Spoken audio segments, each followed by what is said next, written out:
All right, well, good morning, everybody. Happy lunchtime, good afternoon, wherever you're joining from. Thank you very much for being with us here today. My name's Nick, I'm here from Glowforge, and I've been here for about 7 years now, so I've been using this thing for a little while. I think I'm in a pretty good position to hopefully answer any questions that you might have today. Now, I heard our class today is relatively small. I have a kind of an agenda that I'm going to go over that starts with something pretty simple, and we're going to build upon our prints. But I'm more than happy to tailor that to what you need. This class is for you. It's not for me. So like Felicia said, I would heavily encourage you to share as many questions as you can in the chat. My team is watching that and feeding them through to me so I can see the things that are being asked. So literally anything and everything, feel free to throw it in there. I'm also interested in a couple of different things before we get started, and I'll let you throw those in the chat too. One is if you're already a Glowforge owner or if you're thinking about getting a Glowforge. And two, with the machine and everything that's happening, how's my volume? Can you hear me okay? Apparently, according to the people that have tested the mics, we're all sounding good, but I want to hear it from you to make sure that you can hear what I'm saying. So with all that in mind, I think we should just get right in and get started. I know typically with these classes that there's a number of people that join who haven't really had the opportunity to see Glowforge firsthand and to watch a print live. So I'm just going to jump straight in. We're going to print something today, show you what it's like to load up a design, to print it, and then maybe we'll riff on that design and print a couple of different versions. And then we're going to go through a few different things too, focusing on the idea of making money with Glowforge. We know from surveying our customers that about 80% of people are thinking about making money, if not already starting a business focused on laser-made goods. And I want to tell you, it's easier than you might think. In fact, just to start with a story, one of my colleagues, Teresa, who's here in the call with us today, her daughter has a pretty successful Glowforge business, just spun up a new idea, and within 60 hours had a number of orders. I'm not sure if I should share the idea because it's a good one, but it's something very, very simple. Something that you could buy off the shelf. I think $6 for 50 was the raw material cost for these particular things. Teresa's daughter reached out to a number of different clubs, got 1,700 orders in just a few hours, and is, well, reaping the rewards. The effort that goes into making these things is pretty minimal. If Teresa doesn't mind me telling you the full story, then I can. I'll let her mention it in chat. But I will say that is a fantastic anecdote. One story of many of people who are actively using their Glowforge to make a little bit of money on the side. But with all that being said, let's dive right in. Now I'm going to go quite quick with this print. So if I gloss over a few details, don't worry, we'll probably circle back around. But if there's something that you want to know sooner rather than later, please, like I said, put it in the chat so I can see it in our document here. Well, let's jump over to my computer. Now, what we're looking at right here is what we call the Glowforge app and the dashboard. Now, everything that we need to do with our Glowforge can be controlled from here, and it's effectively a website. So it doesn't matter if you're a Mac user, a PC user, whether you like to use your tablet, so long as you can access the internet, you can access the Glowforge app and you can print. No problems at all. And what we're going to start with today is one of the easiest ways that you can make money with your Glowforge, and that is to simply print things from the catalog and sell those prints. And this is maybe a fact that a lot of people aren't familiar with, but a lot of our prints come with commercial licenses, so you can actually sell the things that you make. And I just jumped ahead there, but I'm going to go to the catalog option here at the top and just show you what I mean by this. I'm going to search for earrings, and I'll explain why earrings in just a second as well. And you can see from here, we have a ton of different designs, and all of these are available for you to download and print. If you choose to go with a premium subscription, a lot of these are free. If not, you can buy them per print. But I actually want to look for leather earrings today and show you this one particular design. Let's see if we can find it here. It's a double layered feather one, this one. All right. Now you can see here, we've got a few details about the design. We've got some images and things like that. But the thing I want to point out is down here at the bottom, and this is the license. All of our designs have a license that's specified. If it's commercial, that means you can print these and sell them, which is fantastic. And the reason I'm suggesting earrings is maybe a good starting point for a lot of people out there. Earrings are small, right? They're really tiny things. And you can fit a lot of these on a piece of material. And so your cost of materials is really low. But because they're earrings, the inherent value of those is really, really high. So your markup can be pretty significant, so you can reap a good amount of profit from these. So let me show you how we create these. So we're back in our app right here. We've chosen our design. Could have been anything. I just happened to choose this one today. I'm going to click open. And that's going to open up the next part of the application where we can do all of our printing and our setup. Now, any design from the app is ready to print. And what we mean by that is everything is set up ready to go. We have our digital parts of the design here. And as this is a 2-layer design, we've got 2 different types of prints. And of course, we need a pair of earrings, so we have 4 components here. And what we're looking at right now is what's inside my Glowforge. If I close the lid right here, you'll notice that at the top of the app, we see the word scanning. And that is the Glowforge taking a look at what's inside the machine and updating the image that we have here. And you'll see why that's important in just a moment. We're just going to go right ahead and print these with this particular time. And all I'm going to do that is just drag and drop these pieces around and put them exactly where I want them to print. And I'm using a piece of leather here today. In fact, 2 pieces of leather, 2 different colors of leather, in fact. And I put these in the Glowforge at the same time. Now, this is, I hate to say an advanced move, but this is something that a lot of people maybe aren't familiar with or don't know that they can do. But if you have 2 materials that are essentially the same, and here I have 2 different thicknesses of leather that just happen to be 2 different pieces of leather that happen to be different colors, I can put them in at the same time and print them on them at the same time.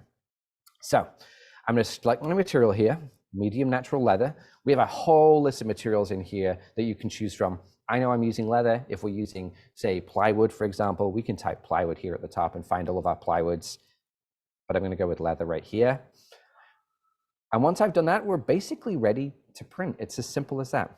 Now, of course, if we wanted to make multiple pairs of these, we could select our design and we can copy and paste, and we could many versions as we like. Maybe we want to make a giant version for some reason. We can do that too. Maybe if we want to make a double layer version of this, sorry, a triple layer version, because of course this design is already a double, we could make a copy of the largest layer, make them a little bit bigger, and there we end up with 3 different layers that we can layer on top. So you can see how quick and easy it is to build up a design just by dragging, dropping, copying, and pasting. And of course, if you're looking to print multiples to sell, well, copy and paste is your friend. We only need 1 pair for this particular demonstration, so I'm going to keep these like this. I'm going to hit print.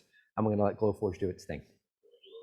Now we have a few different cameras set up here today, so hopefully you can see what's happening. And what's going on right now is Glowforge is basically doing a whole bunch of calculations that typically, if you were using a laser, you'd have to do by hand. But we use cameras and software and do all of that fancy math, so you don't have to think about it. And all that results in a high quality print that's very efficient, very accurate, and works every time. Now, if we jump back into our software really quickly, all that information that Glowforge just gathered was sent up to the cloud to be processed, and we have here our print time, so 1:21. Fantastic. Doesn't take very long at all to make a pair of these. And then if we go back over to our machine, I'm not sure if you can see it right there. Oh, let me move my computer. There you go, look. So we only have 1 button on the Glowforge. It's this one here. When it flashes like that, that means the print's ready. All we have to do, press it, and we're off to the races. Now, I put my design in the top right-hand corner for this demonstration because hopefully you can see it. Yeah, there we go. That looks good to me, so hopefully it looks good to you. And this is real time. This laser is cutting through this material in 1 go with the accuracy up to the width of a human hair. This is surgical precision, if you like. Now, of course, some of this stuff you could do by hand with an X-Acto knife if you had a really steady hand, but it's way easier to have the Glowforge do it. And the nice thing is it can print while you're working on your next design. So if you have customers out there, maybe you're processing orders, something like that, you can stick with your Glowforge, let it print while you answer a few emails, update a shop info, something like that, or maybe work on your next design. Now, what we're cutting right now is a piece of teal colored leather. Now, they all kind of look the same, and that's because they have a protective coating on the top of those. And that's part of our proof grade material lineup. And we'll dive into that a little bit more in a moment. But essentially, you can print on hundreds of different materials with Glowforge. But we as a company have selected a few. We've tested, verified, vetted, created settings, and we've made sure that they print perfectly every single time for you. And we offer those for sale at Michael's stores and on our website. And you can get a one-click print experience with those materials with no problem at all. So here we are with this first set of earrings almost ready to go. You can see the laser there cutting through it like a knife through butter. The print is finished. That black part that's moving around is called the printer head. That's now returning to what we call the home position, so the top left. This is all stuff you don't need to think about, by the way. It's all computers take care of it. I just thought you might find it interesting. And the print is ready. Now, nothing is hot to the touch at this point, so I can take this material out like this. Oh, I lost one. Where? Oh dear, where did it go? Oh, here it is. It's just hiding. And here we have our others, and you can see they just drop right out like that. And if I go to my close-up camera over here in the side, you can see the result of that print.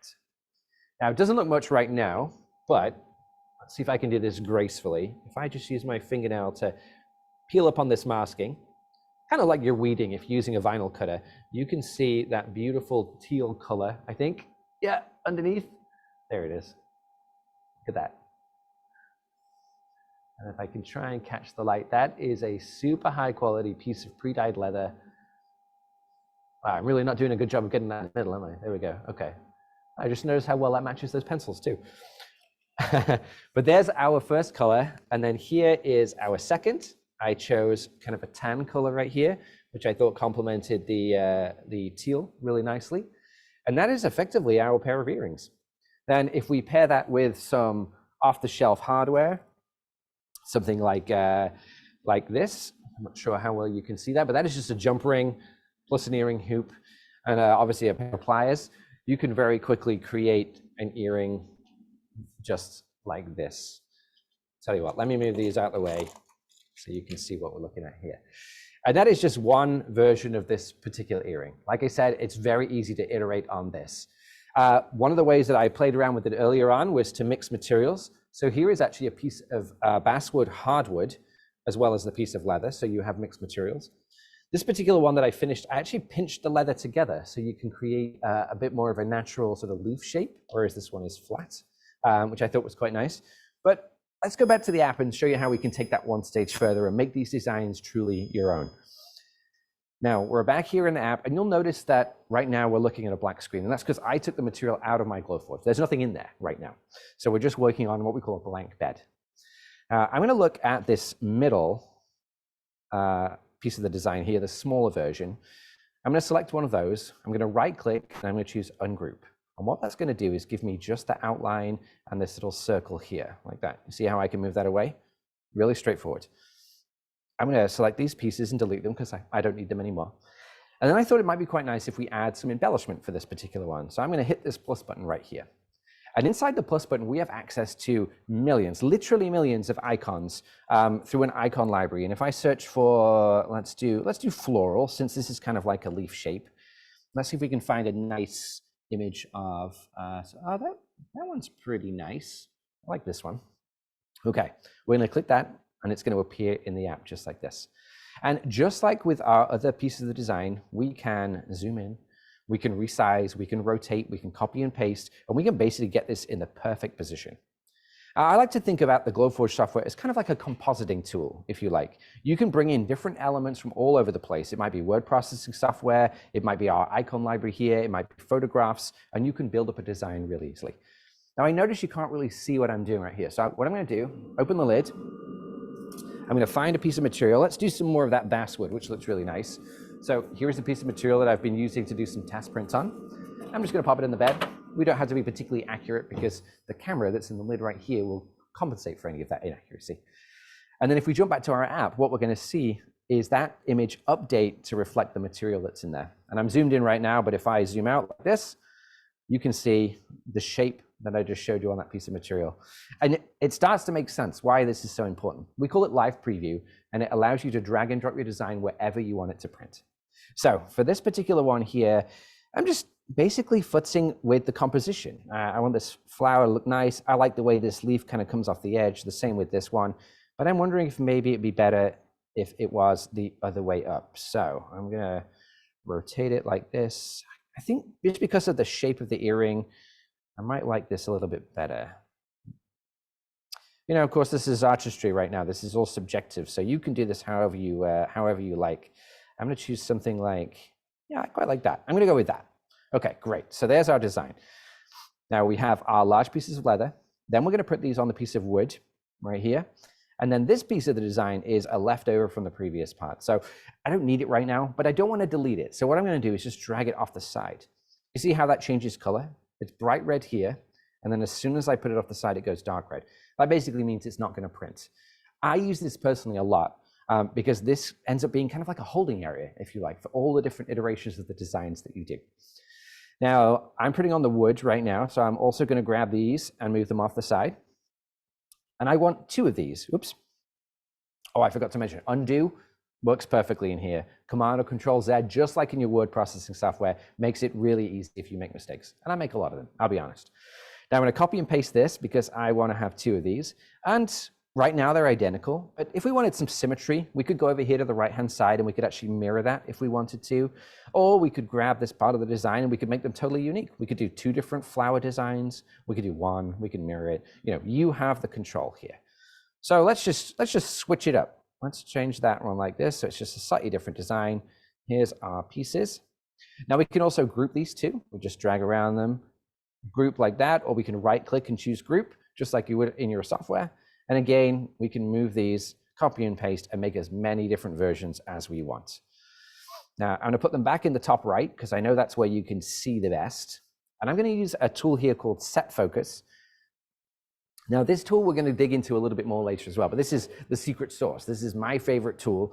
And if you're interested in printing on what we call found objects, things that you buy from the shelf, it might be a flask, it might be a piece of stationery, it might be a notebook, something like that. Set Focus is your friend. Now, once we've done that, what it does is take a whole bunch of calculations again. It figures out exactly where that print needs to be. It's figuring out how tall the material is, and it is setting us up for success. Now, there's a couple other things that we need to do before we print here, and that is, number 1, tell Glowforge what material we're printing on. Right now we're using wood, but we still have medium leather selected in the top left.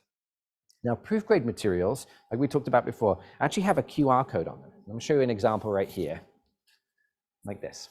This is a piece of green acrylic. This is proof grade material. I cut the corner off the paper here just so you could see the color. It's very, very vibrant, very, very glossy and shiny. It's a very nice material. A proof grade comes with these QR codes right here. Now, if I put this material in the machine, which I'll show you later, this QR code is read by the camera and it sets the material automatically. Now, of course, we don't want you to save this piece of material. We want you to use it. Print as many earrings as you like. So if you do end up cutting through this, maybe you peel it off because you want to apply a decorative finish to the material, then all we need to do in our software is type the material that we're looking for in the top. Now, I know I'm using light basswood plywood here. I just happen to peel the QR code off, so I select that. And what that does is it applies the settings to the print steps here on the left, which represent the different parts of the design that we're making. So step 1, just to summarize, we make our design. Step 2, we select our material, and step 3, we provide our intent. Now that might be cutting, it might be scoring, it might be engraving. And for those of you who aren't familiar, Glowforge can do those 3 things. Cutting is essentially just like scissors. We cut all the way through the material. Scoring is like using a very fine pen. We can create a really nice continuous line, super high in detail on the surface of the material, just like a cut, but it doesn't go all the way through. And that can be really handy when you're using paint effects. You can cut through the masking tape that's on top of those materials, peel off the areas that you want to apply paint, just like you're weeding with your vinyl cutter, apply your paint and then peel off the rest of the masking. And then engraving. Engraving is what we're going to see right now. And that's like an all dot matrix printer, if you like. It starts from the bottom of the design, works its way up, and reveals the design in front of your eyes as a permanent marking material. Super cool. So we have our engrave set up in our app. We have our cut set up right here. We have our cut here for the outline. It looks like we're ready to go, so we're going to hit print. Now, because we set focus already, a lot of the calculations and things that Glowforge needed to do have already happened. So we're just going to wait for this to come down to the machine. And then once again, we're going to hit the button that's on the right. I have a lot of cables and things connected to this computer for this live stream, so I apologize if there's a slight delay. While that's preparing, let's take a look at the Q&A and see what questions we've got here. Okay. Oh, excellent. This is great. We have a question here from somebody talking about sizing designed accurately, and that's a really, really good question. Now, I'm going to jump back into my software here. I'm going to hide the side here, and I'm going to come back to our design. We know if we're printing things or creating things that have a specific intent, and it might be jewelry or something like this, we need to know the size. We want to print those accurately, even if just relatively accurately, because we don't want our earrings to be too tiny or ginormously, comically huge. There's a few different ways that you can do that with Glowforge, and they're all very, very simple. The first one, once we select something, we have these rulers here at the top. These are in inches right now, but you can change them if you like to the 3 dots and change them to centimeters. Or we can select our design and then come to the ruler option down here and see exact units. Again, we can switch them from inches to centimeters. So if I want to change the size of this particular print, right now it looks like we're 1.6 inches high. I can select that, change it to 1, and it resizes everything. Really straightforward. If we want to distort the design, we can disable the aspect ratio right here. So I can change just the height and it will smush everything. Generally, we don't want to do that, but of course, there's occasions when that might be the case. And that's how you work with specific sizes of the Glowforge. We can always do this with positioning too. So if you want to position something relative to something else, we have our X and Y positions right here. And we also have alignment guides that are built in. So if we're looking to align things accurately within other shapes, we can select something, move this around, and you'll see, or at least I hope you can see, we've got some little green alignment guides that arrive. You see that one right there? Let me just move this up. And we can tell that this one is centered in relation to the object that's above. Makes it really simple. All right, our print is here. It is ready to go. 4 minutes 29, which is great. We'll let this print. We can answer a few questions while it goes, and then we'll see the results. Once again, one button, hit that. Oh, I hit it with my screen, apologies. But again, we're gonna start. Now we're starting with the engrave right now. This is going to work line by line from the bottom, working its way up the material. It's going to take a moment before you really see what's going on right there. But you might occasionally see little flashes of light as the laser hits the material and starts to leave that mark. And we have a lot of control over this engrave. All of the settings that you need to produce an image are built into the application, so you don't need to think about it. But for those of you out there who are maybe more advanced when it comes to crafting or are interested in how you might control something like this, let me show you this really quick. We can jump into our settings here on the app, and we have our engrave settings that we have created and shared for this material. And these will give you different types of results. But I know that there are certain people out there who like to play around with these things and experiment. I'm definitely one of them. If that's the case, all you have to do is click on this little arrow right here, and that reveals the parameters that create this setting. And you can tweak these to your heart's delight. Now, this comes in really handy if you're going to be printing on found objects. Let's say you have something like, what do I have here? I have a little collection of things. I was looking for a coaster. Where did I put it? Oh, it's right here. It's literally right in front of me. So here is the coaster that I found. This particular thing is a piece of wood. I don't know what wood this is. It feels relatively hard. It's not like pine. But we bought these in bulk online very inexpensively. And we might want to engrave on something like this. No problem at all. We don't know what this material is, but we do know it's a wood. So what we can do in our app is we can go into our materials menu up here and find a wood that seems kind of similar. This is a light colored wood. So maybe I might start by choosing maple. I'm going to choose maple. Oh, I actually want maple hardwood there. Let's choose maple hardwood. And that's going to update all of the numbers on the left-hand side for these print steps to reflect that material. But let's say we did a print and it went too deep and we didn't like the results. We can click into the setting right here. We can find the parameters. If it's going to be what I would normally do is just lower the power down like this. So I could drag that across. I can then hit plus to save it, give it a name. Let's call it Maple Coaster, like that.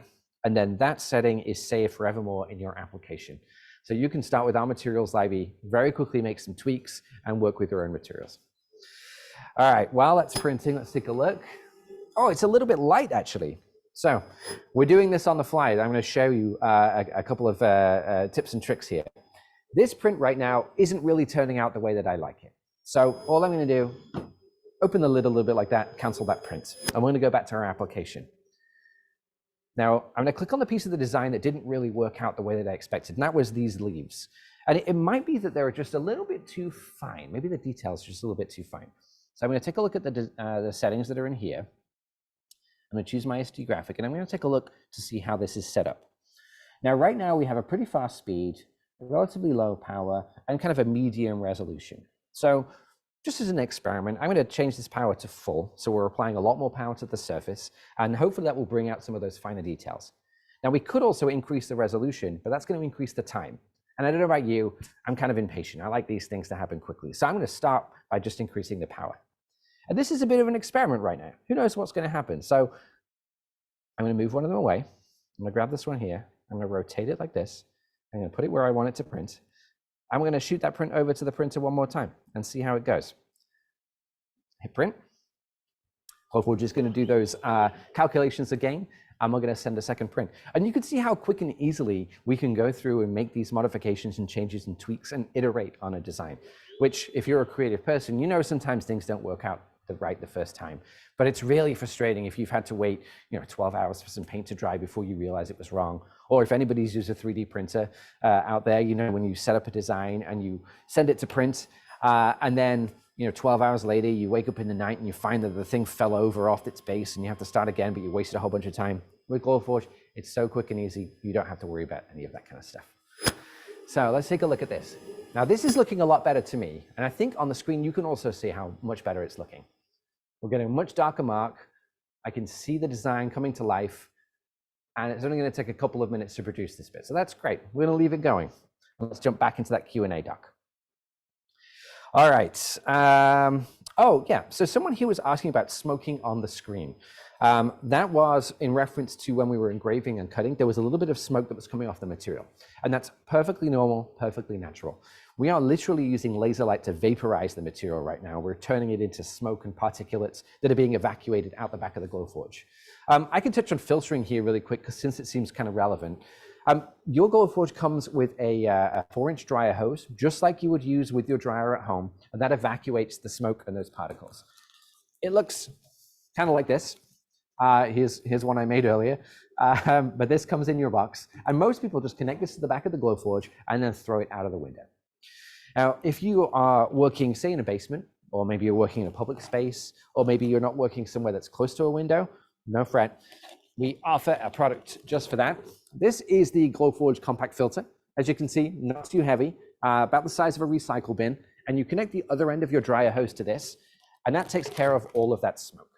Pulls it out of the machine, sucks it into the cartridge, filters away the smell, filters away those particulates. It has a replaceable cartridge inside that you just take out and replace once you've used it, and it's as simple as that. So the smoking things, don't worry, perfectly normal characteristic of lasers. All right. Okay, I've got a question from Bernie here about file types. While we're printing here, we could answer this one. Bernie has a vinyl cutter, like many of you out there, and he mentions that EPS files seem to work much better than AI files. For Glowforge, the best files that I tend to use for cutting, engraving, and scoring, if you want to do all three of those, are going to be SVGs or PDFs. Either one of those should work absolutely fine. Glowforge will also accept DXF files if you're using something like AutoCAD, but it won't accept native files from Adobe Illustrator or EPS files at this time. But SVGs and PDFs both work perfectly. So I hope that helps Bernie. Also, for those of you out there who are already Cricut users and have access to the Cricut software, you can export your designs from there as SVGs, and they will work perfectly with Glowforge. So that's kind of nice to be able to utilize the designs that you already have. All right, so that's our cut line that's just gone around the outside of that. We're looking like we're in a much better position than we were previously, so that's great. I'm going to open this up, take it out. Here's our material. Let's wander over here to my decorative board, and you can see what we've produced there. And this particular material, once again, has got a protective coating on it. I could use my fingernails to peel this off, just like you might do if you were using vinyl, or you could use a weeding tool or something like that. You could also use a piece of really sticky tape. We use a tape called Gorilla Tape right now, which is a super sticky type of duct tape. We really like it because of how sticky it is, and that you can buy in almost any hardware store. Now I have some around somewhere, but of course right now I've lost it, so bear with me. I'm just going to peel this off with my fingernails instead. Luckily this is just a tiny design, so it doesn't really matter. But you can see how much detail we're able to capture in this particular design. And of course, if we pair that with our material here, this is our teal blue leather. That looks really, really beautiful. All right, my producer Mike here is going to adjust our camera. Here we go, look. So hopefully I can give you a better idea of the detail that you can capture on there. Really cool, right? And of course, those principles can apply for anything in the catalog. You can download a design, manipulate it, fine tune it, add your own embellishments, and create something really beautiful. We talked briefly earlier on about the easiest ways you can make money with Glowforge, and number one was to download things from the catalog and to make them and sell them. Really simple. A lot of commercial licensing available. Really, really simple to do. The other way that may be surprising or maybe not is to put people's names on stuff. As simple as that. If you look on Etsy and look for personalized objects for gifting, for Christmas, for all of those different events, you'll see a whole ton of different things available. And you'll probably also notice that there's a pretty significant premium or a markup on that as well. That is a fantastic way to be able to make a little bit of extra money. And we're going to show some projects a little bit later on that utilize that technique. I'm just going to jump back into our Q&A, see what else we've got here. All right, I'm just going to read this. So if you were to cut 2 images into a piece of wood, can you print one with a deeper cut and print one with a shallower cut on the same piece of wood? So if I'm understanding this correctly, what we're looking to do is have 2 images. Let's say we have 2 squares on the piece of wood and we want one of them to be deeper than the other. Yes, we can absolutely do that. There's a couple of different ways that we can do it. Forgive me if this is too technical. I think it'll be okay, but you let me know. If we're working with a vector file, so an SVG or a PDF, something that comes from Cricut, if we send those 2 items to Glowforge in 2 different colors, we can apply different levels of power to each of them, so they'll go deeper or shallower relative to the other. The other way we can do it is to send a PNG or a JPEG or a bitmap type of file and use shades of gray. So if we send those 2 squares once again, and one of them is black and one of them is gray, the gray one is going to go less deep than the black one, because Glowforge can take that shade of gray and apply a certain level of power to it based on how dark it is. And that's how generally we engrave photographs here. We look for black and white photographs that have nice gradients, the black areas engrave nice and deep, the gray areas not so much, and everything else in between. And that's how we can develop those shades of tones, kind of like a newspaper print, if you like, and we can print things like that. So I hope that answers that question. All right. Oh, this is a good one. Someone's asking about using it with edible icing sheets. Now, we actually did a video shoot a little while ago where we went to a bakery over in LA and we did some printing on icing. It worked great. It was a little bit of effort to get the right settings to work with the material that we were using, but once you have them, it was really easy after that. The only thing I will mention is if you're looking to engrave or work with food with a Glowforge, we'd highly recommend having a Glowforge that's specific to food. Just because when you're mixing and matching materials, woods and acrylics and things like that, there might be certain things that that you probably don't want to put in your mouth after the fact. Now, if it's all decorative cakes and things, it doesn't really matter at all. You can mix and match just the same as you would normally. But if it's for edible items, it might be macarons, pie crusts. I mean, if you've gone to our Glowforge Instagram, I'm sure you've seen a whole ton of different food-related projects on there. Those are best kept in a food-specific Glowforge. All right.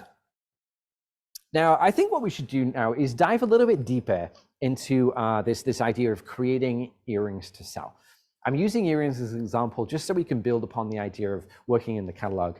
I created this company yesterday afternoon. In fact, this is Blot Seattle, and it is a very simple, high design, fun, punchy, vibrant earring company. And I spun up a few different ideas with this. I created this sign yesterday. We've created a few different earring designs as well, along with the packaging to go with those. And I'm going to show you exactly how I did that. I'm going to do that in the app. All right, keep those questions coming in, by the way. Now, right now in the app, I'm still in my previous design. We're going to move on from this. So I'm going to click my Glowforge logo here in the top left, and this is going to take me here. Let's build upon some of the stuff we were talking about before. This is my dashboard. It is a whole repository of designs. It's everything I've printed as part of this account. It's also everything that's available in the catalog. Certain things that are seasonally relevant will be presented to you here, and then the new designs and things like that might be presented as well. There's so many. I mean, I remember the days when we had 40 things in the catalog. Now we're in the thousands. Also, fun fact that many of you might not know, most of the designs that are in the catalog these days actually come from customers like you. So when we talk about making money with Glowforge, we can absolutely print things and sell them. But if you happen to have a dab hand when it comes to graphic design or something like this, you could create designs, add them to the Glowforge catalog through our catalog designer program, and earn royalties as other people download them and print them. So, sneaky tip. All right, let's go to our earrings, however. Now, here's my recent design, earring design. I'm going to pull this one up just to show you exactly how I came about this. And I'm going to show you a pretty neat tool. Now, I forget exactly the URL for this, so I'm just going to go to my agenda, ignore that. But this is the thing that I wanted to show you. Now, there are so many different tools out there to create shapes and things for Glowforge that export as SVGs. This one is a favorite of mine. I find it's very helpful here. But this is an SVG blob maker. Simple as it sounds. We've got a couple of different sliders here on the screen, and we can adjust these to adjust the type of blob that this creates. And then we can shuffle to create different shapes like this. Now we can keep shuffling until we find a particular blob type that we like. We can adjust these parameters if we want something that's maybe a little spikier, a little bit more aggressive looking, but they're all very organic, all very random. And once we have one that we like, we can hit download here, and that downloads as an SVG. And if we go back to our app right here, and we go to our folder where we have all of these different blobs, I can just drag and drop one of those into my design. Oops, my apologies. That's my trackpad fingers. There we go. And that's going to upload straight into the software.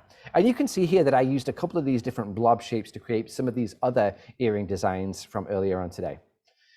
Now, I mentioned before that this is kind of a compositing tool. So I've got an SVG that I brought from another website, brought it into here. Here it is. I also have access, of course, to all of these different icons. So if I wanted to find a U shape similar to what I used here, maybe I'll search for magnets. Let's see what comes up. We have to be a bit creative with some of these things sometimes.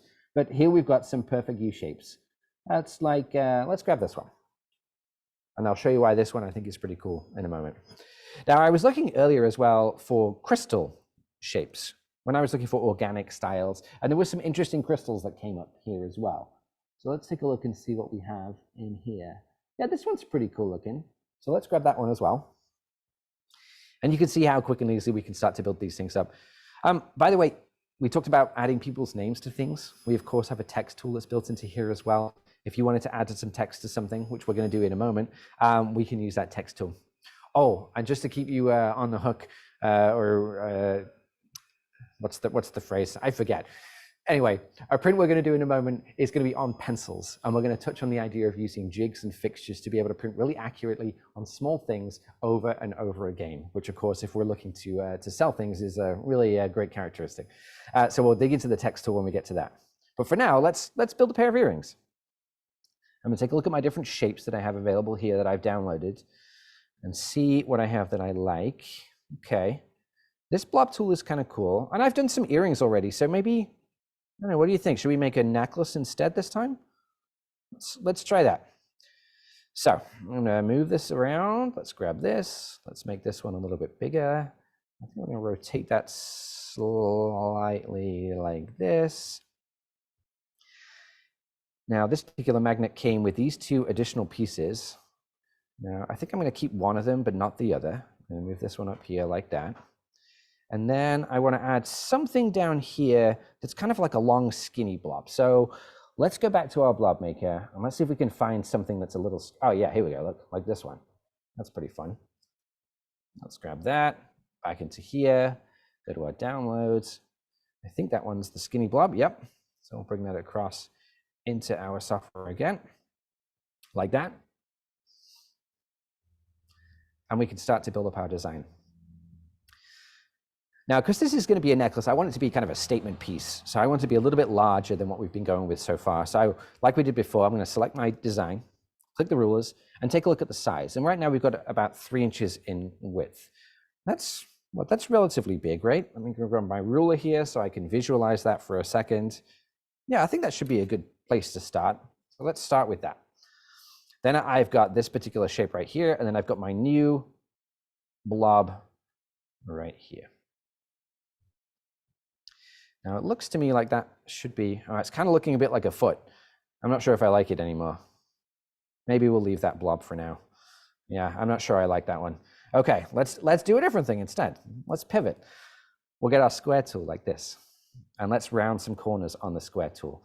I'm just going to resize this like that so it fits right down here. And I'm going to copy and paste it. There you go. You'll see my vision in just a moment. Bear with me. I'm going to give this round corners. I'm going to come back down here. And this is where we have to start getting a little bit creative about the way we build things in the app.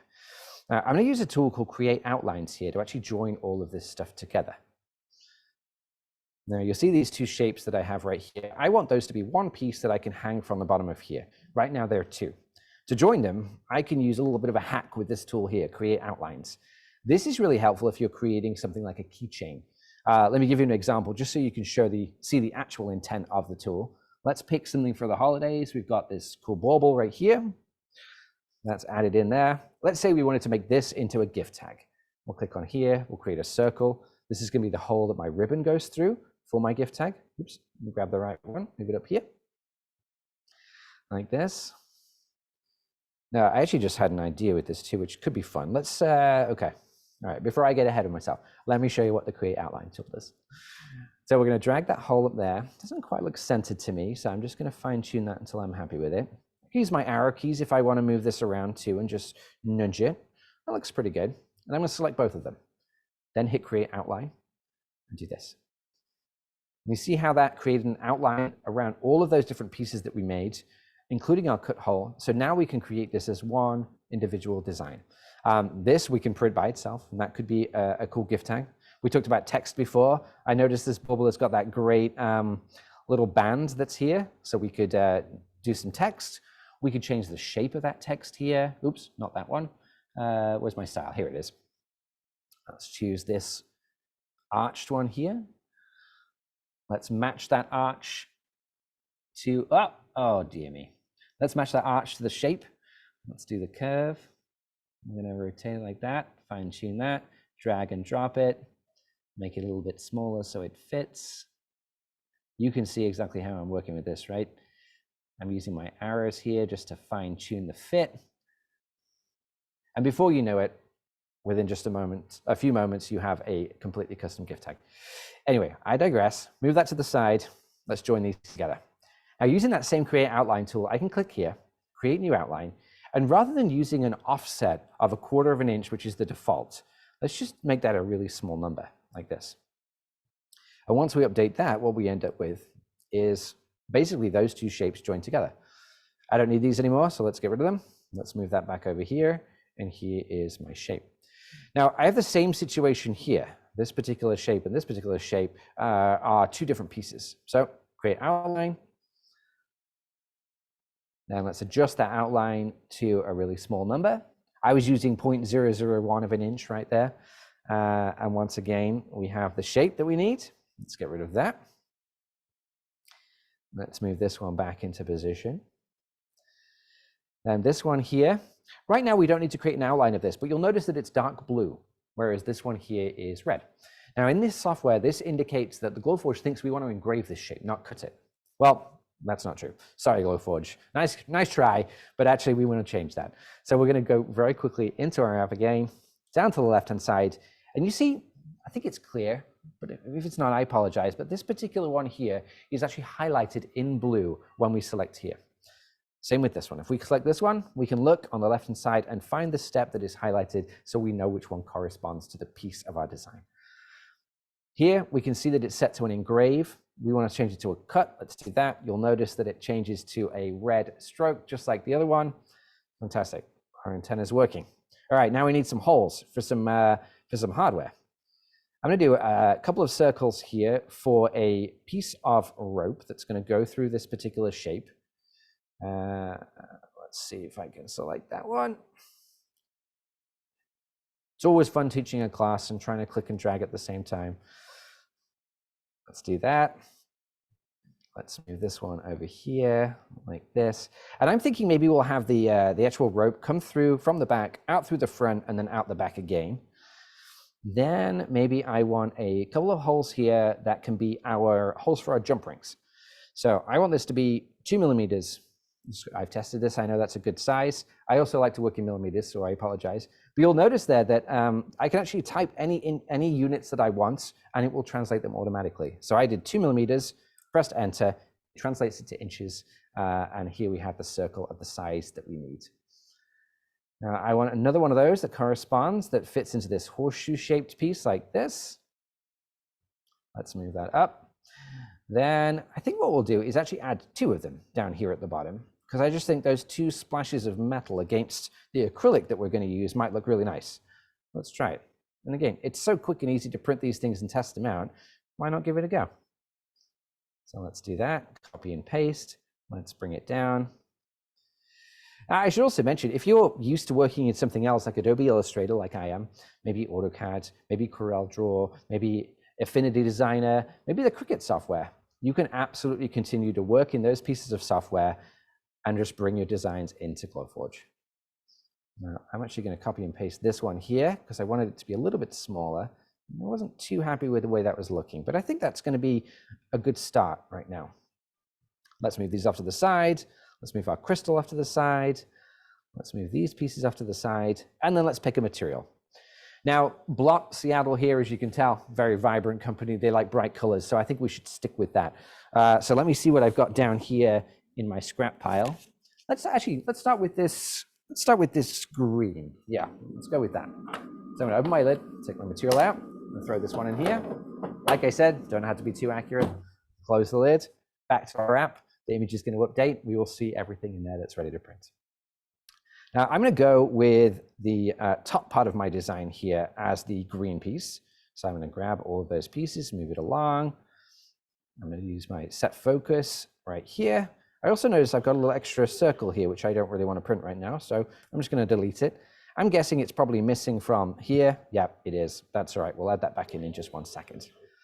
And again, you can see how quickly this works through. I'm going to hit print, then we'll jump back into that Q&A doc. Remember, keep your questions coming in, and let's see what everybody's interested in. All right.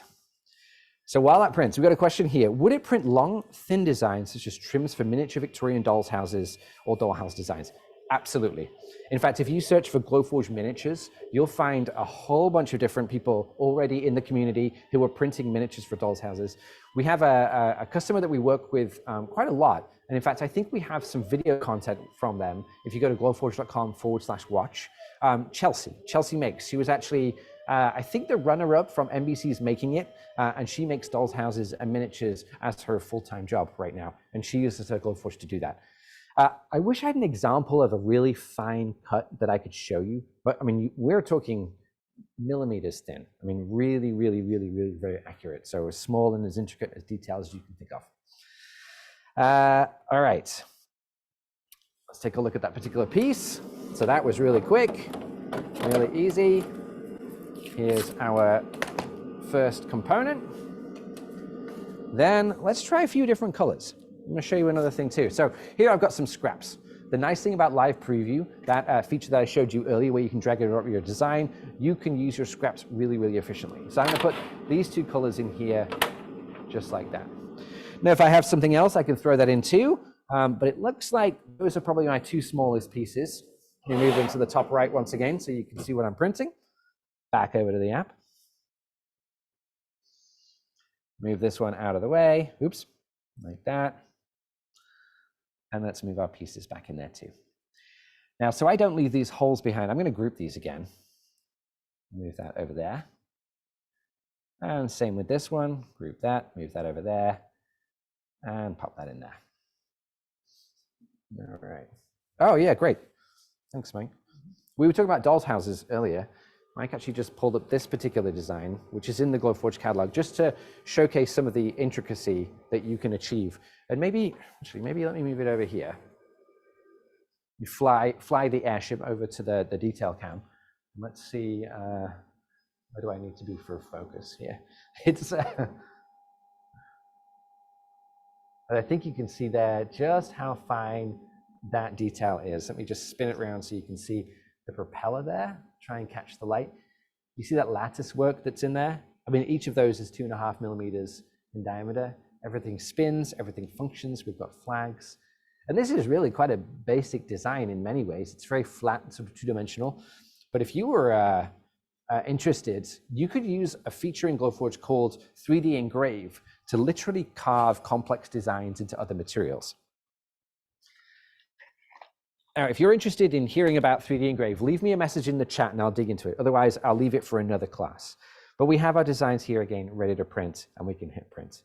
Now, I'm looking at the time and I'm realizing that we're kind of running over a little bit here. So I want to jump into something that I know is of interest to some of you out there, and that's jigs and fixtures.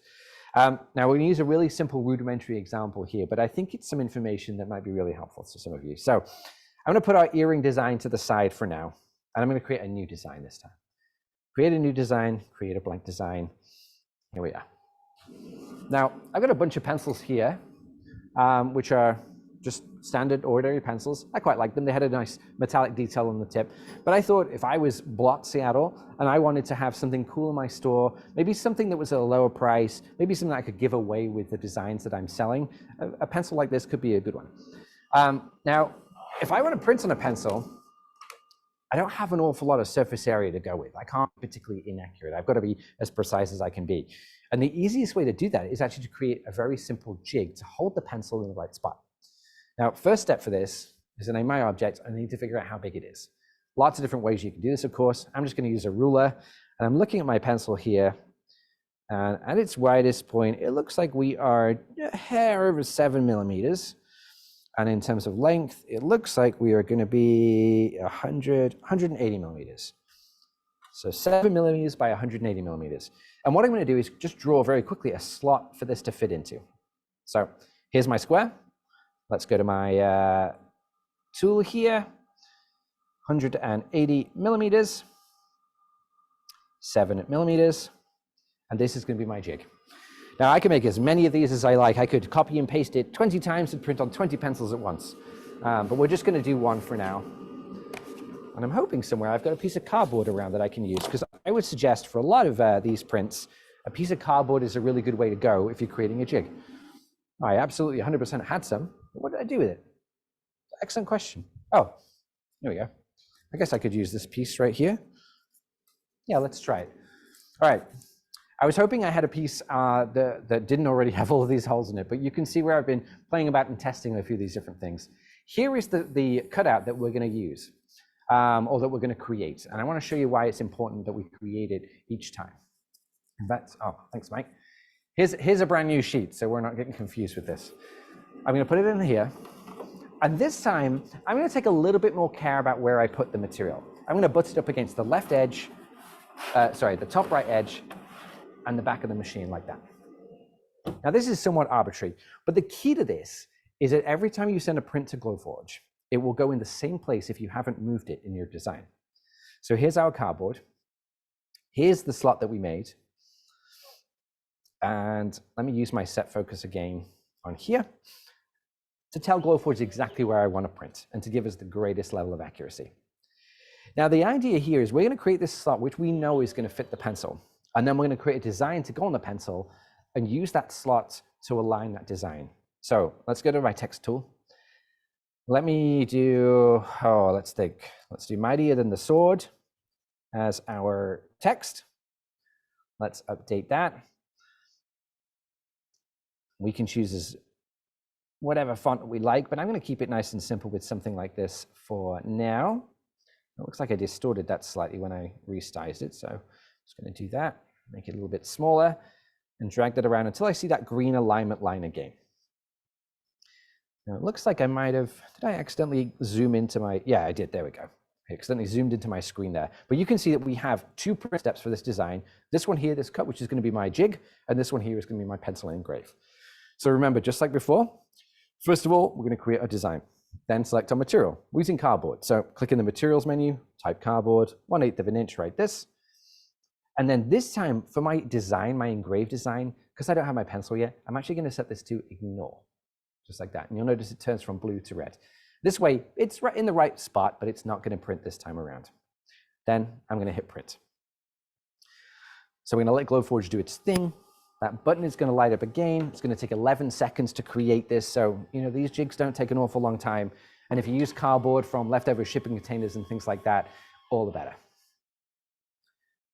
Now, you can be as efficient with your material as you like with this. Right now, I'm putting it here so you can see what I'm doing. But the key is, when we take out this little piece that we just cut, we want to make sure that we don't move the waste material that's left behind. So I'm going to open my lid like this. And then, can everybody see? Yep, okay. I'm going to use one hand to hold it down. And I'm just going to pick up that little piece that we just cut like this. I'm going to take my pencil. I'm going to put it into that hole. And I'm just going to make sure that it's oriented with the flat surface facing up. And then close the lid, like that. So my pencil is held in place. And you could imagine I could do 20 slots and put 20 pencils in there. We're just using one for now. Our software is going to update. And then we're going to choose our material. Once again, we have a design already and material. Now we switch now. We're not going to cut cardboard anymore. We're engraving on wood. So let's choose a wood. I don't know what wood these pencils are made from. So I'm just going to go with my typical maple hardwood. That's always a good spot to start with, I think, in my opinion. And we're going to switch our design intent. We're going to set our cut line that was our jig to an ignore, because we don't need to cut it a second time. And this time we're going to set our engrave, our actual design itself, to an engrave. Now this is the one that we've defaulted to. Once again, like I said, if you want, we can go into here and we can fine tune this. Now, it's a pretty small design. I don't really know how it's going to go. So I'm just going to try it. Let's just see what happens. We're going to press dismiss, and then we're going to hit print. Now, one of the reasons we're using a jig is Glowforge is very accurate, and this live preview is generally very good. But for something as tiny as a pencil, sometimes you want the edge, if you like. You want to get as close or as accurate as you can be, or you want repeatability without having to do your set focus tool and your manual alignment every time. I'm going to hit print. I'm going to let Glowforge take care of the rest. And we know that this design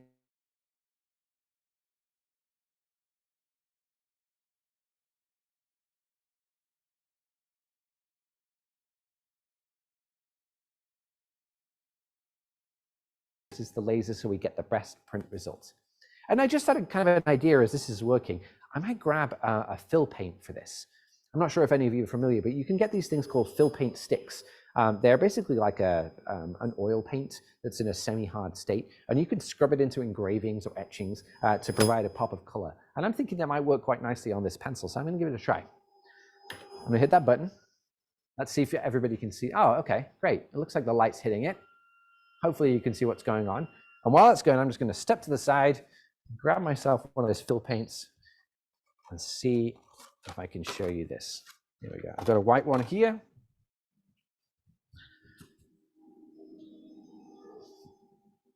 Excellent. All right, 35 seconds and that's going to be done. Let's jump into our Q&A, Doc. I realize we only have about a minute left of our real presentation, but I'm going to stick around for some questions if you have them. All right. All right, we do have someone here that's interested in 3D engraving, so I'm going to touch on that really quickly.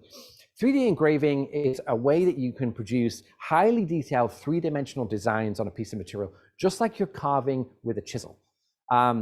Traditional woodworkers spend a long time whittling away at wood and creating these designs with depth and texture.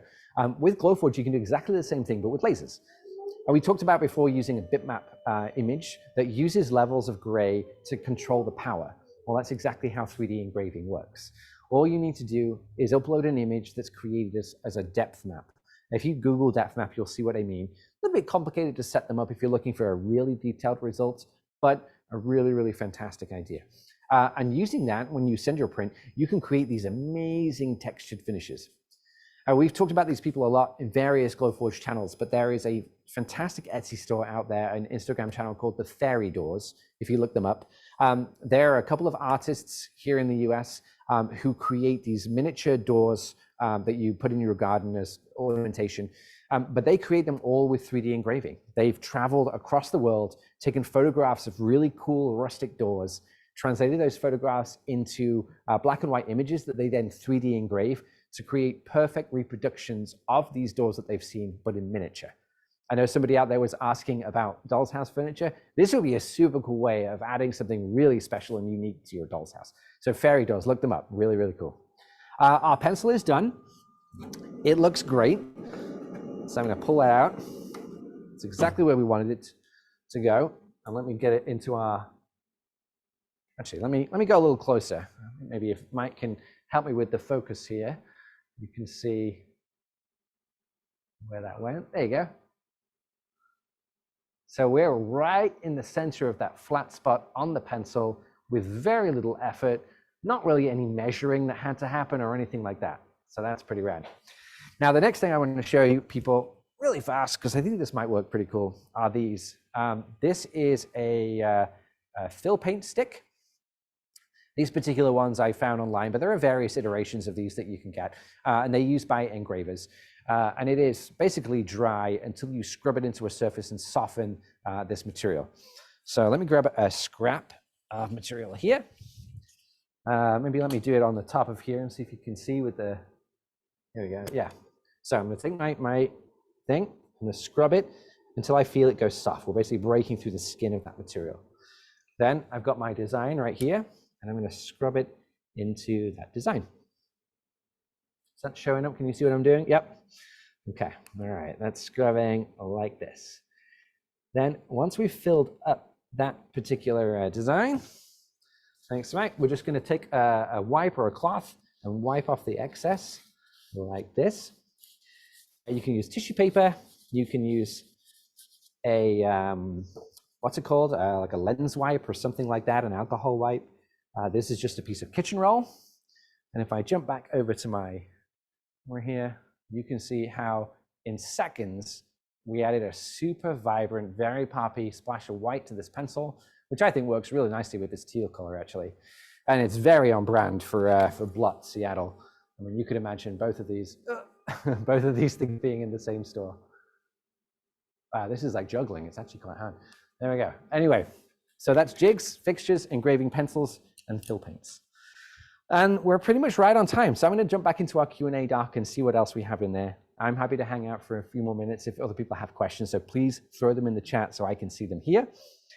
I've got people here asking about Proofgrade. You absolutely don't need to use Proofgrade. We have designed it and created it to provide the best experience possible, but we know that the story is not full of everything that people want to print on. So absolutely experiment with your own materials. And if you're interested in experimenting with something that maybe isn't in the catalog, check out community.glowforge.com, our Glowforge forum. Chances are, whether it's avocados or a pair of shoes, if you search for it in that forum, somebody has probably already tried to print on it. In terms of caring for Glowforge, couldn't be easier, really. Let me show you this now since we've finished printing for now. I'm going to turn this off, move this off the top, open the lid. Now, this particular piece here, the laser head, this is where the laser comes out of. There's got a little window in the side. You see that there? There's also another window directly opposite just inside here. And all I need to do is take a lens wipe, similar to this one here, and just wipe off the schmutz that hits, that sits on this mirror here and underneath here. Occasionally, the lens in the lid, this one here, the lid camera, might need a little wipe as well. And again, you can use that same lens wipe. And that is basically all you have to do. Now, on a very rare occasion, the lens underneath this becomes dirty. This is held on with magnets. I just pull it off like that. It has a cable which I can disconnect. Underneath here, we have the laser lens. That is removable with a little magnetic tool that we provide. Don't have one here right now, unfortunately. But again, if it has a little dust, we just use this and give it a wipe. It's literally all you have to do. I'll be honest, we've been working with these things for years here in the studio. We are not particularly good at taking care of them, and they keep on rocking. So you don't have to worry too much about taking special care and keeping them amazingly clean. Does it require special power? Nope. Standard 110 volt US outlet works absolutely fine. No need to provide special power or get an electrician in or anything like that. Safe for classrooms and makerspaces, absolutely. In fact, I think it's almost every state now has schools using Glowforge. If you're interested, education.glowforge.com is a special resource just for teachers. We've got lesson plans on there. We've got special designs for education, ways to contact teachers. We have a set of educational ambassadors that are out there now talking about Glowforge to their community. It's a fantastic tool for kids because it's so quick and it's so iterative. It's really simple for them to grasp simple concepts when it comes to design and engineering. I really wish that I had access to this when I was back in school. It feels like 110 years ago now. But I have a 4-year-old and he is in love with this. And I know that by the time he's up to sort of 10, 11, 12 and thinking about more complicated things, who knows what he's going to be creating.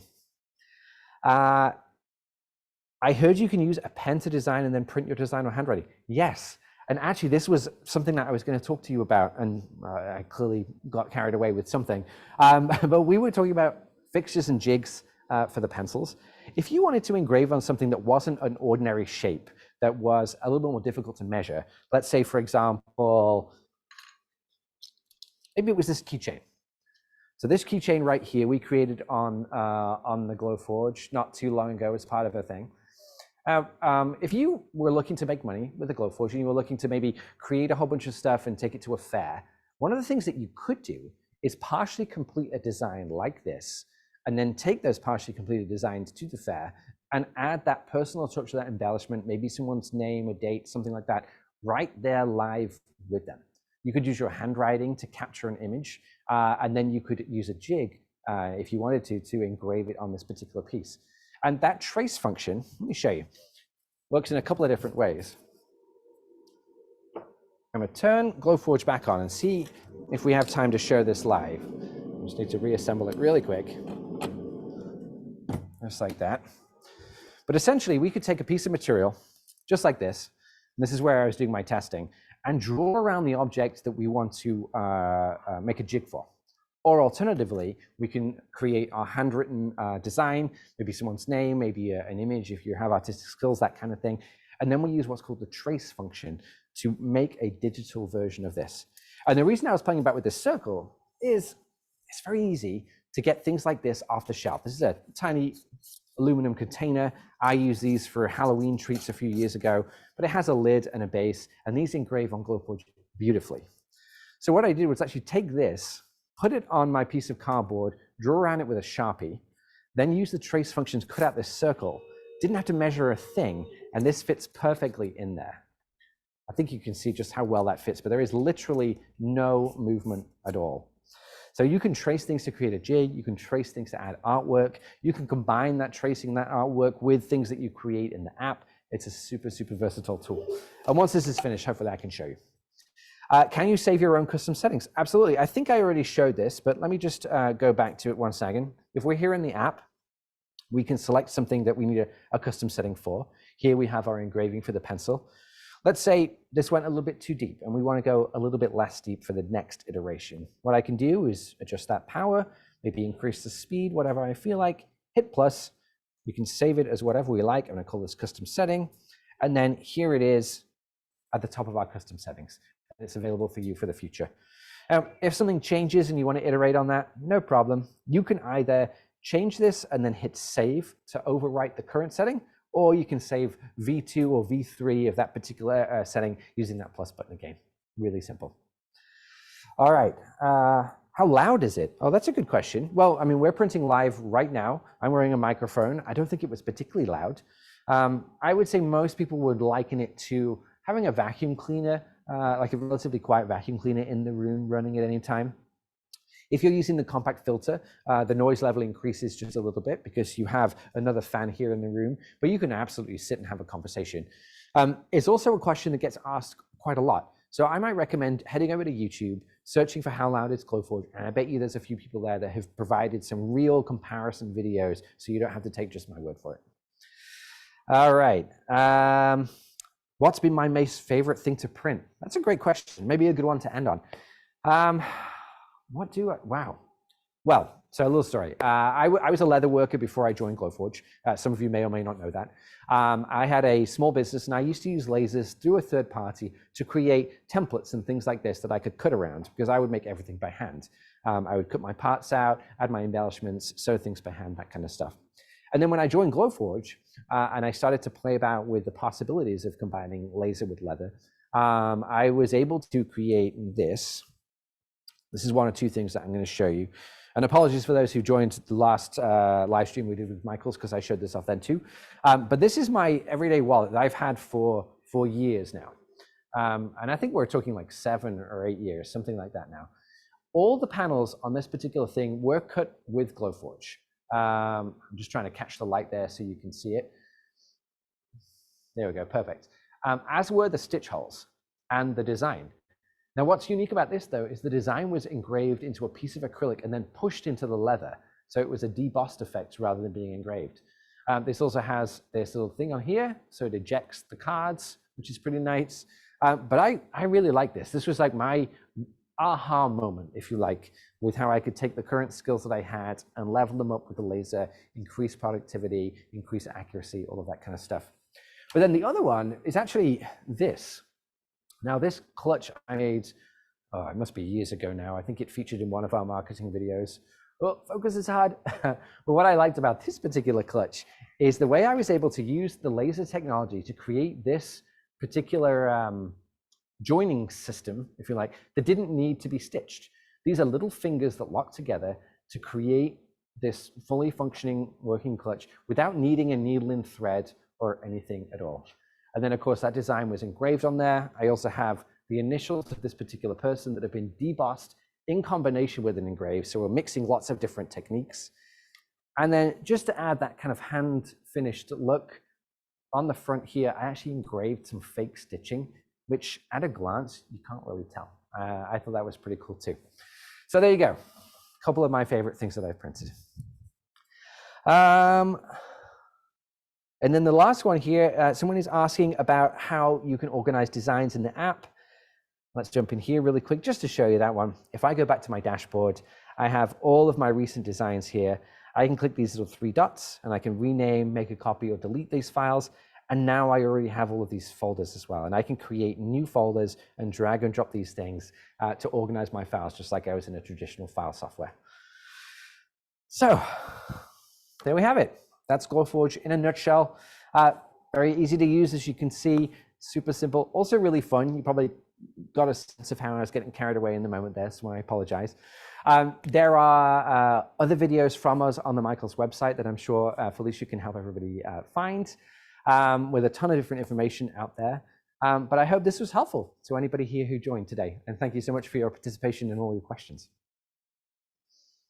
All right, Felicia, I think we can wrap it up.